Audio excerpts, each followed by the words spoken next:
Okay, let's dive into this stack of sources we have today. Mhm. We're looking at excerpts from USA Today, dated June 10th, 2025. Right.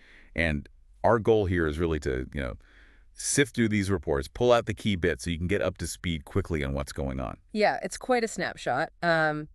Looks like we've got major things happening in Los Angeles, Hmm. some important international economic talks, and also uh, prep for a big national celebration. Right. Let's start with LA then. That seems to be, well, dominating the headlines in these excerpts. They mention protests now in their fourth day. That's what the source says, yeah. And it indicates they were reportedly kicked off by federal IC raids. Okay, and then the response. Yeah, This part seems pretty significant. it really is. The source details President Trump deploying over 4,000 National Guard troops Yeah. and 700 Marines as well. Wow. And here's the detail the article really emphasizes.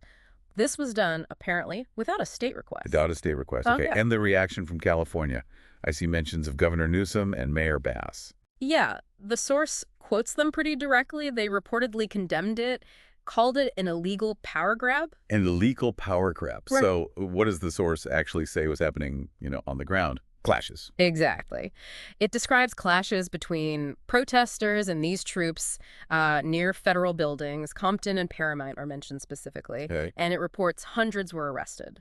Plus, the city's already starting cleanup, dealing with graffiti and debris across LA. And the source, it sort of presents different takes on this whole federal action, right? It tries to show both sides. It does, yeah. It points out the historical side of things first, noting this is apparently the first time in decades federal forces have been used like this against a state's wishes. That's a major point. For sure. Right. Then it lays out the opposing views very neutrally.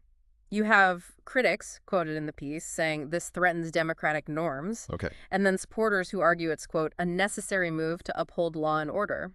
The source just puts both views out there. Got it. Okay, let's shift gears a bit. Away from the domestic side, the source also talks about U.S.-China trade talks, presumed. Yep, resume for a second day. They're happening over in London this time. High-level stuff. And who's representing the U.S., according to the report? Let's see. The source names Treasury Secretary Bessent, Commerce Secretary Lutnick, and USTR Greer. That's the U.S. trade rep. Right, the key players. And what's the main focus? What are they actually negotiating?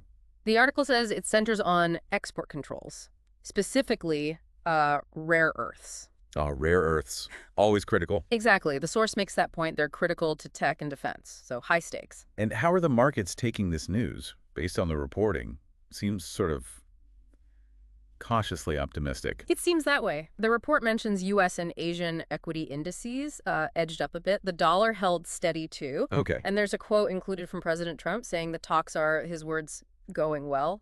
Going well. Okay, we'll see. Now, moving on again.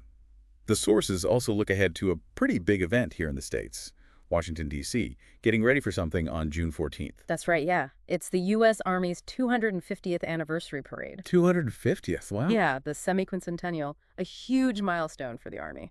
And the scale sounds, well, massive from the description in the source. It really does. Expect thousands of troops, lots of vehicles, helicopters, the whole 9 yards, basically. But there's a catch, or at least a concern noted. There is. The reporting also includes the fact that critics have voiced concerns specifically about the cost, projected at somewhere between $25 and $45 million. That's a significant price tag.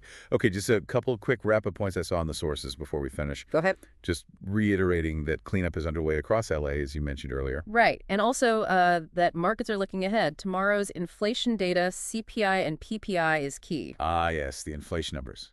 And the source notes there's some sentiment, some expectation about possible Fed rate cuts later in the year. That's playing into things. Okay, so wrapping up this deep dive into today's USA Today excerpts, we've really hit quite a range. Federal action in L.A. sparking major pushback. Mm-hmm. Those delicate U.S.-China economic talks. Yes.